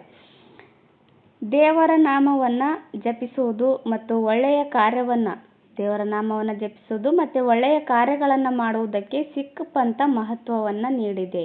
ಆಮೇಲೆ ಸ್ತ್ರೀ ಪುರುಷರ ಸಮಾನತೆಯನ್ನು ಅದು ಒತ್ತಿ ಹೇಳಿದೆ. ಸ್ತ್ರೀ ಪುರುಷರು ಸಮಾನರು ಅನ್ನೋದನ್ನು ಇದು ಹೇಳುತ್ತೆ. ಗುರುನಾನಕರು ದೇವರ ಅಸ್ತಿತ್ವದಲ್ಲಿ ಅಚಲ ನಂಬಿಕೆಯನ್ನು ಹೊಂದಿದ್ದರು. ದೇವರ ಅಸ್ತಿತ್ವದಲ್ಲಿ ಇವರೇನು ಮಾಡಿರ್ತಾರೆ, ಅಪಾರವಾದ ನಂಬಿಕೆಯನ್ನು ಇಟ್ಟಿರ್ತಾರೆ. ವಿಶ್ವಕ್ಕೆ ದೇವರು ಒಬ್ಬನೇ, ಅವನು ಸತ್ಯನಿತ್ಯನೆಂದು ಸಾರಿದರು. ಗುರುನಾನಕರು ಏನು ಮಾಡ್ತಾರೆ, ಇಡೀ ವಿಶ್ವಕ್ಕೆ ದೇವರು ಒಬ್ಬನೇ ಇರ್ತಾನೆ, ಅವನು ಸತ್ಯನಿತ್ಯ ಅಂತ ಇವರು ಸಾರ್ತಾರೆ. ಜೀವನದಲ್ಲಿ ಮೋಸ, ವಂಚನೆ, ಕಳ್ಳತನ, ಹಿಂಸೆ ಮಾಡಬಾರ್ದು. ಗುರುವಿನಿಂದ ಭಕ್ತಿಯಿಂದ ಮುಕ್ತಿಯನ್ನು ಪಡೆಯಬಹುದು ಅಂತ ಇವರು ಸಾರುತ್ತಾರೆ. ಸಾಮಾಜಿಕ ಅನಿಷ್ಟಗಳಾದ ಮೂರ್ತಿ ಪೂಜೆ, ಜಾತಿ ಪದ್ಧತಿ, ಸತಿ ಪದ್ಧತಿ ಮುಂತಾದವುಗಳನ್ನು ಇವರು ವಿರೋಧಿಸಿದರು. ತಮ್ಮ ದೇಶ ಸಂಚಾರದಲ್ಲಿ ನಾನಕರು ಕರ್ನಾಟಕಕ್ಕೂ ಬಂದಿದ್ದರು. ನೋಡಿ, ಇವರು ಈ ಗುರುನಾನಕರು ಕರ್ನಾಟಕದಲ್ಲಿ ಬೀದರ್ಗೆ ಬಂದಿರ್ತಾರೆ. ಆಗ ಬೀದರ್ನಲ್ಲಿ ಕುಡಿಯೋ ನೀರಿಗೆ ತುಂಬ ಅಭಾವ ಉಂಟಾಗಿರುತ್ತೆ. ಇವು ಗುರುನಾನಕರು ಬಂದು ತಮ್ಮ ಹೆಬ್ಬೆರಳಿನಿಂದ ಒಂದು ಕಲ್ಲನ್ನು ಚಿಮ್ತಾರೆ. ಚಿಮ್ಮಿದಾಗ ಅಲ್ಲಿ ನೀರು ಉದ್ಭವವಾಗುತ್ತೆ. ಆವತ್ತಿನಿಂದ ಇವತ್ತಿನವರೆಗೂ ಬೀದರಿಗೆ ನೀರಿನ ಕೊರತೆನೇ ಉಂಟಾಗಿಲ್ಲ. ಹಾಗೆ ಅವರೇನು ಹೆಬ್ಬೆರಳಿನಿಂದ ಒಂದು ಕಲ್ಲನ್ನು ಚಿಮ್ಮಿರ್ತಾರಲ್ಲ, ಅಲ್ಲಿ ಇನ್ನೂ ಸಹ ನೀರು ಉದ್ಭವ ಆಗ್ತಾನೇ ಇದೆ. ಎಂಥ ಕಾಲ ಬಂದರೂ ಅಲ್ಲಿ ನೀರು ಮಾತ್ರ ಬತ್ತಿ ಹೋಗೋದಿಲ್ಲ. ಇದು ಅವರ ಒಂದು ಅದ್ಭುತ ಪವಾಡ ಅಂತಲೇ ನಂಬಬಹುದು. ಅವರು ಬೀದರ್ನಲ್ಲಿ ತಂಗಿದ್ದ ಸ್ಥಳವನ್ನು ನಾನಕ್ ಜರ ಅಂತ ಕರೀತಾರೆ. ಈಗ ಅಲ್ಲಿ ಸಿಖ್ ಧರ್ಮದ ಒಂದು ಪ್ರಾರ್ಥನಾ ಮಂದಿರ ಥರ ಕಟ್ಟಿದ್ದಾರೆ. ಈಗ ಸ್ವರ್ಣ ಮಂದಿರ ಇದೆಯಲ್ಲ ಅಮೃತ್ಸರದಲ್ಲಿ, ಸೇಮ್ ಅದೇ ಟೈಪ್ ಇದೆ ಇಲ್ಲಿಯೂ ಸಹ. ಆ ಥರ ಕಟ್ಟಿ ಅಲ್ಲಿ ಅದಕ್ಕೆ ನಾನಕ್ ಜರ ಅಂತ ಕರೀತಾರೆ. ನಾನಕ್ ಜರ ಅಂದರೆ ಸಿಹಿ ನೀರಿನ ಬುಗ್ಗೆ ಅಂತ ಅರ್ಥ. ಇದು ಕೇಳಿದ್ರು ನೋಡಿ ಹಿಂದೆ ಎಕ್ಸಾಮಲ್ಲಿ, ನಾನಕ್ ಜರ ಅಂದರೆ ಏನು ಅಂತ. ಸಿಹಿ ನೀರಿನ ಬುಗ್ಗೆ ಅಂತ ಅರ್ಥ. ಇದು ಬೀದರ್ನಲ್ಲಿದೆ. ಓಕೆ, ನೆಕ್ಸ್ಟು ತುಳಸಿದಾಸರು ಬರ್ತಾರೆ.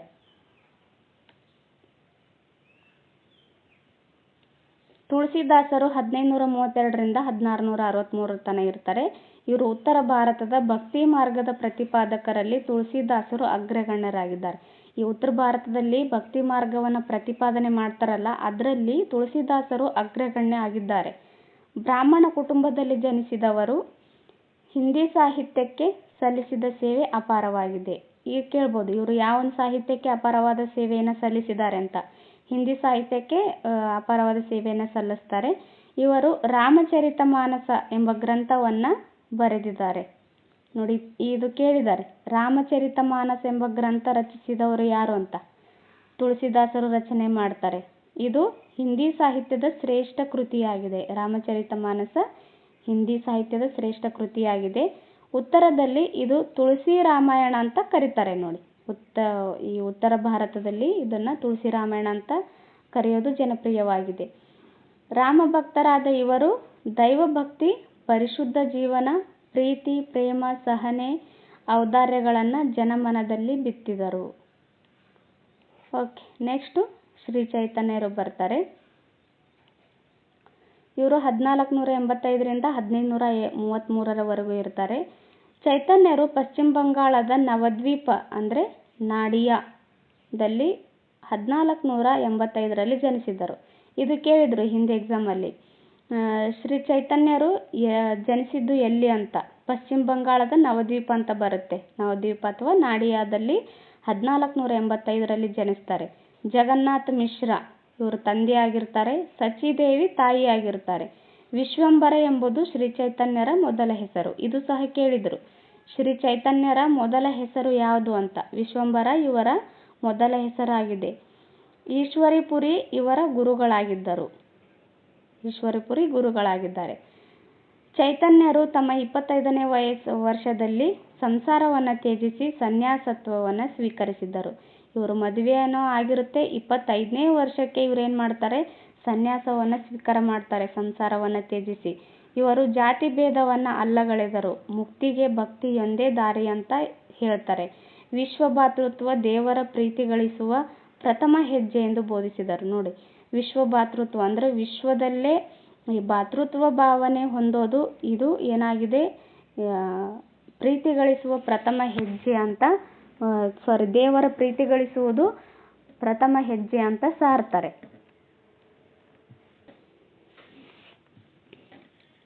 ಚೈತನ್ಯರು ಭಾರತದ ಎಲ್ಲ ಕಡೆ ತೀರ್ಥಯಾತ್ರೆ ಕೈಗೊಂಡು ಪ್ರೇಮದ ಸಂದೇಶವನ್ನು ಸಾರಿದರು. ಆದ್ದರಿಂದ ಪ್ರೇಮ, ಸಹೋದರ ಭಾವ ಮತ್ತು ದಾನಶೀಲತೆ ಇವು ಅವರ ಬೋಧನೆ ತಿರುಳು ಆಗಿತ್ತು. ಇವರ ಬೋಧನೆ ತಿರುಳು ಏನಾಗಿತ್ತು ಅಂತ ಕೇಳ್ತಾರೆ. ಇದೇನಾಗಿದೆ? ಪ್ರೇಮ, ಸಹೋದರ ಭಾವ ಮತ್ತು ದಾನಶೀಲತೆ ಇವರ ಬೋಧನೆ ತಿರುಳಾಗಿದೆ. ಇಂದಿನ ಹರೇ ಕೃಷ್ಣ ಪಂಥ ಇವರಿಂದ ಪ್ರಭಾವಿತವಾಗಿತ್ತು. ಇದು ಕೇಳ್ತಾರೆ ನೋಡಿ. ಹರೇ ಕೃಷ್ಣ ಪಂಥ ಯಾರಿಂದ ಪ್ರಭಾವಿತವಾಗಿತ್ತು ಅಂತ ಕೇಳ್ತಾರೆ. ಹರೇ ಕೃಷ್ಣ ಪಂಥ ಚೈತನ್ಯರಿಂದ ಪ್ರಭಾವಿತವಾಗಿದೆ. ಚೈತನ್ಯರನ್ನು ಶ್ರೀಕೃಷ್ಣನ ಅವತಾರವೆಂದು ಪರಿಗಣಿಸುವ ಬಂಗಾಳದ ಜನತೆ ಅವರನ್ನ ಚೈತನ್ಯ ಮಹಾಪ್ರಭು ಅಂತ ಕರೀತಾರೆ. ಬಂಗಾಳದಲ್ಲಿ ಇವರನ್ನ ಶ್ರೀಕೃಷ್ಣನ ಅವತಾರ ಅಂತ ನಂಬುತ್ತಾರೆ ಚೈತನ್ಯರನ್ನು. ಆದ್ದರಿಂದ ಈತನಿಗೆ ಚೈತನ್ಯ ಮಹಾಪ್ರಭು ಅಂತ ಪಶ್ಚಿಮ ಬಂಗಾಳದಲ್ಲಿ ಕರೀತಾರೆ. ಓಕೆ, ನೆಕ್ಸ್ಟ್ ಮೀರಾಬಾಯಿ ಬರ್ತಾರೆ. ಇವರನ್ನ ಕಲಿಯುಗದ ರಾಧೆ ಅಂತ ಕರೀತಾರೆ ನೋಡಿ.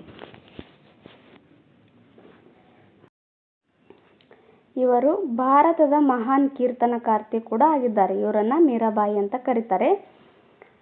ಇವರು ರಾಜಸ್ಥಾನದಲ್ಲಿ ರಜಪೂತ ಮನೆತನದಲ್ಲಿ ಜನಿಸ್ತಾರೆ. ಮೀರಾಬಾಯಿ ಅವರು ರಾಜಾ ರತನ್ ಸಿಂಗ್ ಅವರ ಒಬ್ಬಳೇ ಮಗಳಾಗಿರ್ತಾರೆ. ರಾಜಾ ರತನ್ ಸಿಂಗ್ ಇರ್ತಾರಲ್ಲ, ಅವರಿಗೆ ಒಬ್ಬಳೇ ಮಗಳು ಇವರು. ಮೇವಾಡದ ರಾಜಕುಮಾರನೊಂದಿಗೆ ಇವರಿಗೆ ವಿವಾಹವನ್ನ ಮಾಡ್ತಾರೆ. ಬಾಲ್ಯದಿಂದಲೂ ಅಧ್ಯಾತ್ಮದ ಕಡೆಗೆ ಒಲವು ಇದ್ದುದರಿಂದ ತನ್ನೆಲ್ಲ ಸಮಯವನ್ನ ಭಗವಂತನ ಪೂಜೆ, ಧ್ಯಾನ ಮತ್ತು ಕೀರ್ತನೆಯಲ್ಲಿ ಕಳೀತಾ ಇದ್ರು. ಇವರ ಕೃಷ್ಣನ ಆರಾಧನೆಯನ್ನು ಅತ್ತೆ ಕಟುವಾಗಿ ವಿರೋಧಿಸ್ತಾರೆ. ಇವರು ಎಲ್ಲ ಕೆಲಸನ ಬಿಟ್ಟು ಬರೀ ಪೂಜೆ ಪುನಸ್ಕಾರ ಮಾಡೋದ್ರಲ್ಲಿ ಜಾಸ್ತಿ ಟೈಮ್ ತಗೊತಾ ಇರ್ತಾರಲ್ಲ, ಅದನ್ನ ಅತ್ತೆ ಏನು ಮಾಡ್ತಾರೆ? ಕಟುವಾಗಿ ವಿರೋಧಿಸ್ತಾರೆ. ಇದನ್ನ ಸಹಿಸಲಾಗದೆ ಮೀರಾಬಾಯಿ ಏನು ಮಾಡ್ತಾರೆ? ಅರಮನೆಯನ್ನ ಬಿಟ್ಟು ಶ್ರೀಕೃಷ್ಣನ ಕ್ಷೇತ್ರವಾದ ಬೃಂದಾವನಕ್ಕೆ ಹೋಗ್ತಾರೆ. ಅವರು ರಚಿಸಿದ ಕೀರ್ತನೆಗಳಲ್ಲಿ ಭಕ್ತಿ, ಪ್ರೇಮ ತುಂಬಿ ತುಳುಕಿದೆ. ಗಿರಿಧರ ಗೋಪಾಲ, ಇದು ಕೇಳಿದ್ದಾರೆ ನೋಡಿ. ಇವರ ಆರಾಧ್ಯ ದೈವ ಯಾರು ಅಂತ ಕೇಳಿದ್ರು. ಗಿರಿಧರ ಗೋಪಾಲ ಇವರ ಆರಾಧ್ಯ ದೈವ ಆಗಿರ್ತಾರೆ. ತನ್ನ 100 ಭಜನೆಗಳಿಂದ ಮೀರಾಬಾಯಿ ಅವರು ಇಂದಿಗೂ ಜನಮನದಲ್ಲಿ ಶಾಶ್ವತವಾಗಿ ನೆಲೆಸಿದ್ದಾರೆ. ಓಕೆ, ನೆಕ್ಸ್ಟು ಭಕ್ತಿ ಪಂಥದ ಪರಿಣಾಮಗಳು ಬರ್ತವೆ. ಇಷ್ಟೊತ್ತು ಭಕ್ತಿ ಪಂಥ ಯಾರ್ಯಾರು ಅಂತ ನೋಡಿದ್ವಲ್ಲ, ಯಾರ್ಯಾರು ಭಕ್ತಿ ಪಂಥವನ್ನು ಸಾರಿದ್ರು ಅಂತ ನೋಡಿದ್ವಲ್ಲ. ಈಗ ಅದರಿಂದಾದ ಪರಿಣಾಮಗಳೇನು ಅಂತ ನೋಡೋಣ. ಭಕ್ತಿ ಸಂತರು ಹಿಂದೂ ಮುಸ್ಲಿಂ ಸಾಮರಸ್ಯ ಸಾಧಿಸುವಲ್ಲಿ ಪ್ರಮುಖ ಪಾತ್ರ ವಹಿಸಿದ್ದರು. ನೋಡಿ, ಇದು ಭಕ್ತಿ ಪಂಥದ ಪರಿಣಾಮಗಳನ್ನು ವಿವರಿಸಿರಿ ಅಂತ GPSTRಗೆ ಡಿಸ್ಕ್ರಿಪ್ಟಿವ್ ರೈಟಿಂಗ್ ಬರುತ್ತಲ್ಲ, ಅಲ್ಲಿ ಕೇಳ್ತಾರೆ ನೋಡಿ. ಸೊ ಇಂಪಾರ್ಟೆಂಟ್ ಆಗುತ್ತೆ, ಚೆನ್ನಾಗಿ ನೋಡ್ಕೊಳ್ಳಿ. ಇವರೇನು ಮಾಡ್ತಾರೆ? ಭಕ್ತಿ ಸಂತರು ಹಿಂದೂ ಮುಸ್ಲಿಂ ಸಾಮರಸ್ಯವನ್ನು ಸಾಧಿಸೋದಲ್ಲಿ ಪ್ರಮುಖ ಪಾತ್ರವನ್ನು ವಹಿಸ್ತಾರೆ. ಆಮೇಲೆ ಭಕ್ತಿ ಸಂತರು ಜನರಾಡುವ ಸ್ಥಳೀಯ ಭಾಷೆಯಲ್ಲಿ ಸಾಹಿತ್ಯವನ್ನು ರಚನೆ ಮಾಡಿದರು. ಇದರಿಂದಾಗಿ ಭಾರತೀಯ ದೇಶೀಯ ಭಾಷೆಗಳು ಶ್ರೀಮಂತಗೊಂಡವು. ಜನರಾಡೋ ಭಾಷೆಯಲ್ಲಿ ಸಾಹಿತ್ಯ ರಚನೆ ಮಾಡಿರೋದ್ರಿಂದ ಈ ದೇಶೀಯ ಭಾಷೆಗಳು ಶ್ರೀಮಂತವಾಗ್ತವೆ. ನೆಕ್ಸ್ಟ್ ಸೂಫಿ ಪರಂಪರೆ ಬರುತ್ತೆ. ಹಿಂದೂಗಳಲ್ಲಿ ಕಬೀರರು, ಕನಕದಾಸರು, ಶ್ರೀ ಚೈತನ್ಯರು ಮುಂತಾದವರು ಧರ್ಮ ಜಾಗೃತಿಯನ್ನು ಉಂಟು ಮಾಡಿದಂತೆ ಮುಸ್ಲಿಮರಲ್ಲಿ ಸೂಫಿ ಸಂತರು ಧರ್ಮ ಜಾಗೃತಿಯನ್ನು ಉಂಟು ಮಾಡಿದರು. ಹಿಂದೂ ಮುಸ್ಲಿಮರ ಏಕತೆಗಾಗಿ ಶ್ರಮಿಸಿದರು. ಇವರು ಸಹ ಸೂಫಿ ಸಂತರು ಏನು ಮಾಡ್ತಾರೆ? ಹಿಂದೂ ಮುಸ್ಲಿಮರ ಏಕತೆಗಾಗಿ ಪ್ರಯತ್ನಿಸ್ತಾರೆ. ಸೂಫಿ ಪಂಥವು ಅರೇಬಿಯಾದಲ್ಲಿ ಉದಯಿಸಿ ಭಾರತವನ್ನು ಪ್ರವೇಶಿಸಿತು. ಸೂಫಿ ಪಂಥ ಎಲ್ಲಿ ಉದಯವಾಗುತ್ತೆ? ಅರೇಬಿಯಾದಲ್ಲಿ ಉದಯವಾಗುತ್ತೆ, ಭಾರತಕ್ಕೆ ಪ್ರವೇಶ ಪಡೆಯುತ್ತೆ. ನೆಕ್ಸ್ಟು ಸೂಫಿ ಎಂಬ ಪದವು ಸಾಫ್ ಎಂಬ ಪದದಿಂದ ಬಂದಿದೆ. ಇದು ಕೇಳ್ತಾರೆ, ಸೂಫಿ ಎಂಬ ಪದ ಯಾವ ಪದದಿಂದ ಬಂದಿದೆ ಅಂತ. ಸಾಫ್ ಎಂಬ ಪದದಿಂದ ಬಂದಿದೆ. ಸಾಫ್ ಎಂದರೆ ಶುದ್ಧಿ ಅಥವಾ ಶುಚಿ ಎಂಬ ಅರ್ಥವನ್ನು ಬರುತ್ತೆ. ಸೂಫಿ ಸಂತರು ಮುಸ್ಲಿಂ ಅನುಭಾವಿಗಳಾಗಿದ್ದು ಸಾದಾ ಉಣ್ಣೆಯ ಅಂಗಿಯನ್ನು ಇವರು ತೊಡ್ತಾ ಇದ್ರು. ಸಾದಾ ಉಣ್ಣೆಯ ಅಂಗಿಯನ್ನು ತೊಡ್ತಾ ಇರೋದ್ರಿಂದ ಇವರಿಗೆ ಸೂಫಿ ಸಂತರು ಅಂತ ಕರೀತಾರೆ. ಓಕೆ, ನೆಕ್ಸ್ಟ್ ನೋಡೋಣ. ಸೂಫಿ ಪಂಥದ ಸಾರವನ್ನು ನೋಡೋಣ. ಸೂಫಿ ಪಂಥ ಸಾರ ವಿವರಿಸಿರಿ ಅಂತ GPSTRಗೆ ಕೇಳಬಹುದು ನೋಡಿ. ಸೊ ಪಾಯಿಂಟಲ್ಲಿ ಈ ಥರ ಕೊಟ್ಟಿದ್ದಾರೆ ಅಂದಮೇಲೆ ಇಂಪಾರ್ಟೆಂಟ್ ಆಗುತ್ತೆ GPSTRಗೆ. ದೇವರು ಒಬ್ಬನೇ, ಆತನು ಸರ್ವಶಕ್ತನಾಗಿದ್ದಾನೆ, ನಾವೆಲ್ಲರೂ ಆತನ ಮಕ್ಕಳು ಅಂತೇಳಿ ಇವರು ಪ್ರತಿಪಾದನೆ ಮಾಡ್ತಾರೆ ಸೂಫಿ ಸಂತರು. ನೆಕ್ಸ್ಟು ಉತ್ತಮ ಕಾಯಕ ಅಂದರೆ ಕೆಲಸಕ್ಕೆ ಮಹತ್ವವನ್ನು ನೀಡ್ತಾರೆ. ಬಸವಣ್ಣನವರು ಹೆಂಗೆ ಕಾಯಕವೇ ಕೈಲಾಸ ಅಂತ ಹೇಳ್ತಾರಲ್ಲ, ಹಾಗೆ ಇವರು ಸಹ ಉತ್ತಮ ಕಾಯಕಕ್ಕೆ ಮಹತ್ವವನ್ನು ನೀಡ್ತಾರೆ. ಎಲ್ಲ ಮಾನವರು ಸಮಾನರು ಅಂತ ಸಾರ್ತಾರೆ. ನೆಕ್ಸ್ಟು ಜಾತಿ ಪದ್ಧತಿಯನ್ನು ಇವರು ವಿರೋಧಿಸ್ತಾರೆ. ಕಾಲಕ್ರಮೇಣ ಯೋಗ, ವೇದಾಂತ ಮತ್ತು ಬೌದ್ಧ ಮತದ ಚಿಂತನೆಗಳಿಂದ ಸೂಫಿಗಳು ಪ್ರಭಾವಿತರಾಗ್ತಾರೆ. ಧರ್ಮವೆಂದರೆ ಪ್ರೇಮ, ಮಾನವ ಸೇವೆ ಎಂಬುದೇ ಸೂಫಿಗಳ ಮೂಲ ತತ್ವ ಆಗುತ್ತೆ. ನೆಕ್ಸ್ಟು ನಿಜಾಮುದ್ದೀನ್ ಔಲಿಯಾ ಬರ್ತಾರೆ. ನಿಜಾಮುದ್ದೀನ್ ಔಲಿಯಾ ಇವರು ಭಾರತದ ಪ್ರಮುಖ ಸೂಫಿ ಸಂತರಾಗಿದ್ದಾರೆ. ಇದು ಕೇಳಿದ್ದಾರೆ ಹಿಂದೆ ಎಕ್ಸಾಮಲ್ಲಿ. ಭಾರತದ ಪ್ರಮುಖ ಸೂಫಿ ಸಂತರು ಯಾರು ಅಂತ. ನಿಜಾಮುದ್ದೀನ್ ಔಲಿಯಾ ಆಗಿದ್ದಾರೆ. ಇವರು ದೆಹಲಿಯಲ್ಲಿ ನೆಲೆಸಿ ಬಡತನದ ಜೀವನವನ್ನು ನಡೆಸಿದ್ದಾರೆ. ಹುಲ್ಲು ಮಾಡಿನ ಮಸೀದಿ ಇವರ ಚಟುವಟಿಕೆ ಕೇಂದ್ರವಾಗಿತ್ತು. ಹಾಗೆಯೇ ದೆಹಲಿಯ ಸುಲ್ತಾನ ದಾನವಾಗಿ ನೀಡಿದ್ದ ಗ್ರಾಮವೊಂದನ್ನು ಇವರು ತಿರಸ್ಕರಿಸಿದರು. ದೆಹಲಿ ಸುಲ್ತಾನರು ಏನು ಮಾಡ್ತಾರೆ, ದಾನವಾಗಿ ಗ್ರಾಮವನ್ನು ನೀಡಿರ್ತಾರೆ ಇವರಿಗೆ, ನಿಜಾಮುದ್ದೀನ್ ಔಲಿಯಾಗೆ. ಅದನ್ನು ಇವರು ತಿರಸ್ಕಾರ ಮಾಡ್ತಾರೆ. ತಮ್ಮನ್ನು ಕಾಣಲು ಬರುತ್ತಿದ್ದ ಭಕ್ತರಿಗೆ ಸದ್ಗುಣ ಕರುಣೆಯ ಸಂದೇಶವನ್ನು ಇವರು ನೀಡ್ತಾ ಇದ್ರು. ನೆಕ್ಸ್ಟು ಖ್ವಾಜಾ ಬಂದೇ ನವಾಜ್ ಅವರು ಬರ್ತಾರೆ. ಬಂದೇ ನವಾಜರು ಪ್ರಸಿದ್ಧ ಚಿಶ್ತಿ ಸೂಫಿ ಸಂತರಾಗಿದ್ದಾರೆ. ಇವರು ದೆಹಲಿಯ ನಾಸಿರುದ್ದೀನನ ಶಿಷ್ಯರಾಗಿದ್ದಾರೆ. ಇವರು ಈ ಖ್ವಾಜಾ ಬಂದೇ ನವಾಜರು ಈ ದೆಹಲಿಯ ನಾಸಿರುದ್ದೀನ್ ಇರ್ತಾರಲ್ಲ ಅವರ ಶಿಷ್ಯರಾಗಿದ್ದಾರೆ. ಬಂದೇ ನವಾಜ್ ಅಂದರೆ ಮೊರೆ ಹೊಕ್ಕವರನ್ನು ಪೊರೆಯುವವರು ಅಂದರ್ಥ. ನೋಡಿ, ಬಂದೇ ನವಾಜ್ ಅಂದ್ರೇನು, ಮೊರೆ ಹೊಕ್ಕವರನ್ನು ಪೊರೆಯುವವರು ಅಂತ ಅರ್ಥ ಆಗುತ್ತೆ. ಅಂದರೆ ಯಾರು ಶರಣು ಅಂತ ಬಂದವರಿಗೆ ಆಶ್ರಯವನ್ನು ನೀಡೋದು ಅನ್ನೋದು ಇದರ ಅರ್ಥ ಆಗುತ್ತೆ. ಇವರಿಗೆ ಗೇಸು ದರಾಜ್ ಎಂದು ಇನ್ನೊಂದು ಹೆಸರು ಸಹ ಇತ್ತು. ಬಂದೇ ನವಾಜರಿಗೆ ಗೇಸು ದರಾಜ್ ಅಂತಲೂ ಕರಿತಾ ಇದ್ರು. ಜೇಸುದರಾಜ್ ಎಂದರೆ ಇಲ್ಲಿ ಗೇಸು ಅಂತ ಕೊಟ್ಟಿದ್ದಾರಲ್ಲ, ಜೇಸುದರಾಜ್ ಆಗಬೇಕದು. ಜೇಸುದರಾಜ್ ಅಂದರೆ ಉದ್ದ ಕೂದಲಿನವನು ಅಂತ ಅರ್ಥ. ನೋಡಿ, ಈ ಥರ ಕೇಳ್ತಾರೆ, ಜೇಸುದರಾಜ್ ಅಂದರೆ ಏನು, ಈ ಬಂದೇ ನವಾಜ್ ಅಂದರೆ ಏನು ಅಂತ. ಸೊ ಈ ಥರ ಪಾಯಿಂಟನ್ನು ಚೆನ್ನಾಗಿ ನೆನಪಲ್ಲಿ ಇಟ್ಕೊಳ್ರಿ. ಇವರ ಮೂಲ ಹೆಸರು ಸೈಯದ್ ಮೊಹಮ್ಮದ್ ಹುಸೈನಿ. ಬಂದೇ ನವಾಜರ ಮೂಲ ಹೆಸರು ಏನು, ಸೈಯದ್ ಮೊಹಮ್ಮದ್ ಹುಸೈನಿ ಆಗಿದೆ. ಇವರಿಗೆ ಸಂಸ್ಕೃತ, ಅರೇಬಿ, ಪಾರ್ಸಿ, ದಕ್ಕನಿ ಅಂದರೆ ಉರ್ದು, ಹೀಗೆ ಅನೇಕ ಭಾಷೆಗಳು ಇವರಿಗೆ ಬರ್ತಾ ಇದ್ವು. ಇವರು ಕಲಬುರ್ಗಿಗೆ ಬಂದು ನೆಲೆಸಿದ್ದಾರೆ. ಈ ಕಲಬುರ್ಗಿನಲ್ಲಿ ಖ್ವಾಜಾ ಬಂದೇ ನವಾಜ್ ದರ್ಗಾ ಇದೆಯಲ್ಲ, ಅದು ಇವರು ಐಕ್ಯರಾಗಿರ್ತಕ್ಕಂಥ ಸ್ಥಳವಾಗಿದೆ. ನೋಡಿ, ಅಲ್ಲಿ ಇವರು ಸಮಾಧಿ ಇದೆ. ದೊರೆ ಫಿರೋಜ್ ಶಾ ಇವರಿಗೆ ತುಂಬ ಗೌರವವನ್ನು ನೀಡ್ತಾ ಇದ್ರು. ಫಿರೋಜ್ ಶಾ ಇದ್ದಾರಲ್ಲ, ಇವರಿಗೆ ತುಂಬ ಗೌರವವನ್ನು ನೀಡ್ತಾ ಇದ್ರು. ಇವರಿಗೆ ದಕ್ಕನಿ ಭಾಷೆಯಲ್ಲಿ ಸಾಹಿತ್ಯ ರಚಿಸಿದ್ದಾರೆ ಇವರು. ಈಗಲೂ ಕಲಬುರ್ಗಿಯ ಇವರ ದರ್ಗಾದಲ್ಲಿನ ಸಾಹಿತ್ಯ ಭಂಡಾರದಲ್ಲಿ ನೋಡಬಹುದು. ಕಲಬುರ್ಗಿಯಲ್ಲಿ ಪ್ರತಿ ವರ್ಷ ಇವರ ಉರುಸು ನಡೆಯುತ್ತದೆ. ಪ್ರತಿ ವರ್ಷ ಇವರು ಉರುಸು ನಡೆಯುತ್ತೆ ಕಲಬುರ್ಗಿನಲ್ಲಿ. ಕಲಬುರ್ಗಿದಲ್ಲಿ ಇದೆ ಬಂದೇ ನವಾಜ್ ದರ್ಗಾ ಅಂತೇಳಿ, ಚೆನ್ನಾಗಿದೆ, ನೋಡಬಹುದು. ನೆಕ್ಸ್ಟು ಚಿಶ್ತಿ ಪಂಥ ಬರುತ್ತೆ. ಸೂಫಿ ಪಂಥದಲ್ಲಿ ಚಿಶ್ತಿ ಪಂಗಡ ಪ್ರಮುಖವಾಗಿದೆ. ಸೂಫಿ ಸಂತರಲ್ಲಿ ಈ ಚಿಶ್ತಿ ಏನಾಗಿದೆ, ಒಂದು ಪಂಗಡವಾಗಿದೆ. ಇದು ಪ್ರಮುಖವಾದ ಪಂಗಡವಾಗಿದೆ. ಇದರ ಸ್ಥಾಪಕ ಮೊಯಿನುದ್ದೀನ್ ಚಿಶ್ತಿ. ಇವರು ಚಿಶ್ತಿ ಪಂಗಡದ ಸ್ಥಾಪಕರಾಗಿದ್ದಾರೆ. ಇವರು ಅಜ್ಮೀರಕ್ಕೆ ಬಂದು ನೆಲೆಸಿದ್ದರು. ದೈವಭಕ್ತಿ, ಗುರುಸೇವೆ, ಸನ್ಮಾರ್ಗದಲ್ಲಿ ನಡೆಯುವುದು ಚಿಶ್ತಿ ಅನುಯಾಯಿಗಳ ಲಕ್ಷಣವಾಗಿತ್ತು. ದೈವಭಕ್ತಿ, ಗುರುಸೇವೆ ಮಾಡೋದು, ಆಮೇಲೆ ಸನ್ಮಾರ್ಗದಲ್ಲಿ ನಡೆಯುವುದು ಇದೇನಾಗಿದೆ, ಈ ಚಿಶ್ತಿ ಅನುಯಾಯಿಗಳ ಲಕ್ಷಣವಾಗಿದೆ.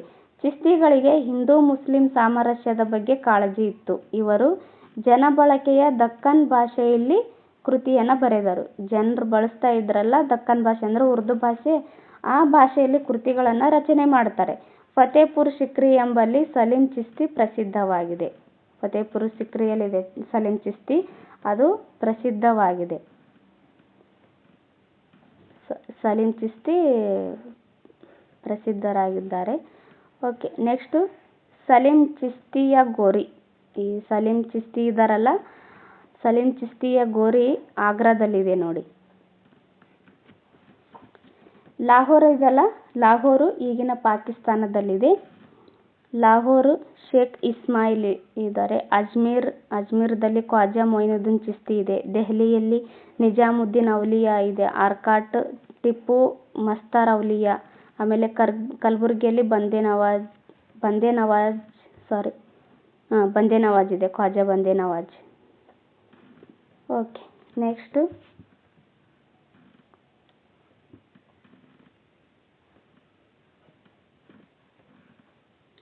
ಕಾಲಗಣನೆಯನ್ನು ಕೊಟ್ಟಿದ್ದಾರೆ.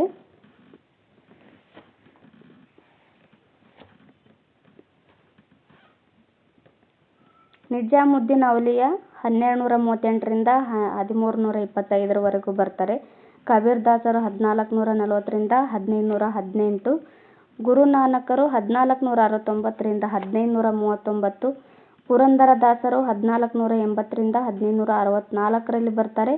ಚೈತನ್ಯರು 1485ರಿಂದ 1535, ಮೀರಾಬಾಯಿ 1498ರಿಂದ 1569, ಕನಕದಾಸರು 1508ರಿಂದ 1606, ತುಳಸಿದಾಸರು 1532ರಿಂದ 1623. ನೋಡಿ, ಕಾಲಗಣನೆ ಏನೂ ಇಲ್ಲ. ಈ ಕ್ರೊನಾಲಜಿಕಲ್ ಆರ್ಡ್ರಲ್ಲಿ ಕೊಟ್ಟಿರ್ತಾರಲ್ಲ, ಅಂದರೆ ಕಾಲಾನುಕ್ರಮದಲ್ಲಿ ಬರೆಯಿರಿ ಈ ಥರ ಕೊಟ್ಟಿರ್ತಾರಲ್ಲ, ಆಗ ತುಂಬ ಇಂಪಾರ್ಟೆಂಟ್ ಆಗುತ್ತೆ ಇದು. ಸೊ ನೆನಪಲ್ಲಿ ಇಟ್ಕೊಳ್ರಿ. ನೆಕ್ಸ್ಟು ಬಿಟ್ಟ ಸ್ಥಳಗಳನ್ನು ತುಂಬಿರಿ ಅಂತ ಕೊಟ್ಟಿದ್ದಾರೆ. ಅಕ್ಕ ಮಹಾದೇವಿಯವರ ವಚನದ ಅಂಕಿತ ನಾಮ ಯಾವುದು ಅಂತ ಕೊಟ್ಟಿದ್ದಾರೆ. ಒಂದು ನಿಮಿಷ. ಓಕೆ, ಚನ್ನಮಲ್ಲಿಕಾರ್ಜುನ ಇವರ ಅಂಕಿತ ನಾಮವಾಗಿದೆ.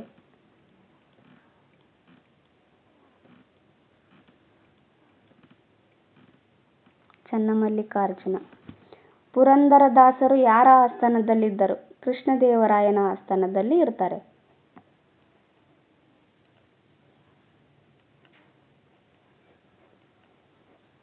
ಓಕೆ, ಆದಿಕೇಶವ ಎಂಬುದು ಯಾರ ಅಂಕಿತನಾಮವಾಗಿದೆ? ಆದಿಕೇಶವ ಕನಕದಾಸರ ಅಂಕಿತನಾಮವಾಗಿದೆ. ಕಾಗಿನೆಲೆ ಆದಿಕೇಶವ ಇವರ ಆರಾಧ್ಯ ದೈವವಾಗಿದೆ ನೋಡಿ. ಕರ್ನಾಟಕದ ಕಬೀರ ಅಂತ ಯಾರನ್ನ ಕರೀತಾರೆ? ಶಿಶುನಾಳ ಶರೀಫರನ್ನ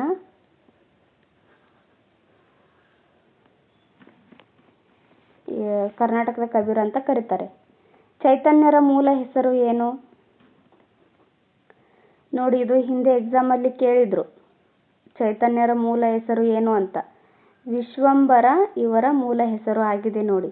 ಸೂಫಿ ಸಂತ ಖ್ವಾಜಾ ಬಂದೇ ನವಾಜರಿಗಿದ್ದ ಇನ್ನೊಂದು ಹೆಸರು ಏನು ಅಂತ, ಇನ್ನೊಂದು ಹೆಸರು ಯಾವುದು ಅಂತ ಕೇಳಿದ್ದಾರೆ. ಇವಾಗಲೇ ಹೇಳಿದ್ನಲ್ಲ ನಾನು, ಜಯಸುಧರಾಜ್. ನೋಡಿ,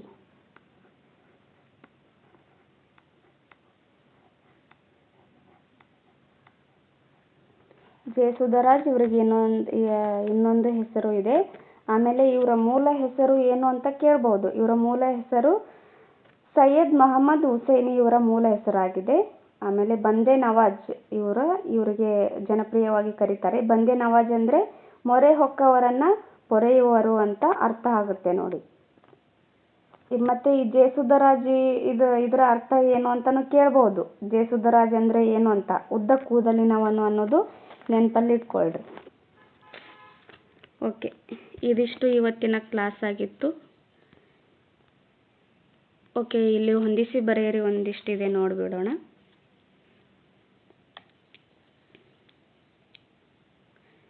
ಗುರುನಾನಕರು ಸಿಖ್ ಧರ್ಮದ ಸ್ಥಾಪಕರಾಗಿದ್ದಾರೆ. ಚೈತನ್ಯರು ಹರೇ ಕೃಷ್ಣ ಪಂಥವನ್ನು ಸ್ಥಾಪನೆ ಮಾಡ್ತಾರೆ. ಈ ಹರೇ ಕೃಷ್ಣ ಪಂಥದ ಸಂಸ್ಥಾಪಕರಾಗಿದ್ದಾರೆ ಚೈತನ್ಯರು. ನಿಜಾಮುದ್ದೀನ್ ಔಲಿಯಾ ಇವರೇನಾಗಿದ್ದಾರೆ? ಸೂಫಿ ಸಂತರಾಗಿದ್ದಾರೆ. ಆಮೇಲೆ ಮೀರಾಬಾಯಿ ಕಲಿಯುಗದ ರಾಧೆ ಆಗಿದ್ದಾರೆ. ಓಕೆ, ನೆಕ್ಸ್ಟ್ ಇನ್ನು ಏನೇನಿದೆಯಾ? ಓಕೆ, ಏನೂ ಇಲ್ಲ. ನೆಕ್ಸ್ಟ್ ಪೌರನೀತಿ ಬರುತ್ತೆ. ನೆಕ್ಸ್ಟ್ ಕ್ಲಾಸಲ್ಲಿ ಇದನ್ನು ಹೇಳೋದಿಲ್ಲ. ಈ 7th ಸೆಕೆಂಡ್ನೇ ಭಾಗ ಬರುತ್ತಲ್ಲ, ಅಲ್ಲಿ ಇರ್ತಕ್ಕಂಥ ಇತಿಹಾಸ ಭಾಗದ ಎಲ್ಲ ಪಾಠಗಳನ್ನು ನೋಡ್ಕೊಳ್ಳೋಣ. ಓಕೆ, ಇದಿಷ್ಟು ಇವತ್ತಿನ ಕ್ಲಾಸ್ ಆಗಿತ್ತು. ಯಾರೆಲ್ಲ ಇನ್ನೂ ನನ್ನ ಚಾನೆಲ್ನ ಸಬ್ಸ್ಕ್ರೈಬ್ ಮಾಡ್ಕೊಂಡಿಲ್ವೋ ದಯವಿಟ್ಟು ನನ್ನ ಚಾನೆಲ್ನ ಸಬ್ಸ್ಕ್ರೈಬ್ ಮಾಡ್ಕೊಳ್ಳಿ. ಹಾಗೂ ಪ್ರೀವಿಯಸ್ ವಿಡಿಯೋಗಳನ್ನು ನೋಡಿ. ಈ 6th ಫಸ್ಟ್ ಸೆಕೆಂಡ್ ಭಾಗ ಎಲ್ಲ ವಿಡಿಯೋನ ಮಾಡಿದ್ದೀನಿ, ಆ ವಿಡಿಯೋಗಳನ್ನು ನೋಡಿ. ಹಾಗೂ ಈ ವಿಡಿಯೋ ಯಾರಿಗೆಲ್ಲ ಇಷ್ಟ ಆಗಿದೆಯೋ ದಯವಿಟ್ಟು ಒಂದು ಲೈಕ್ ಮಾಡಿ, ಕಮೆಂಟ್ ಮಾಡಿ ಮತ್ತು ನಿಮ್ಮ ಫ್ರೆಂಡ್ಸ್ಗಳ ಜೊತೆನೂ ಈ ವಿಡಿಯೋನ ಶೇರ್ ಮಾಡಿಕೊಳ್ಳಿ. ಇಷ್ಟೊತ್ತು ಈ ಕ್ಲಾಸ್ ಕೇಳಿದ್ದಕ್ಕೆ ತುಂಬ ಹೃದಯದ ಧನ್ಯವಾದಗಳು. ಸಿಗೋಣ ನೆಕ್ಸ್ಟ್ ಕ್ಲಾಸಲ್ಲಿ. Okay, thank you.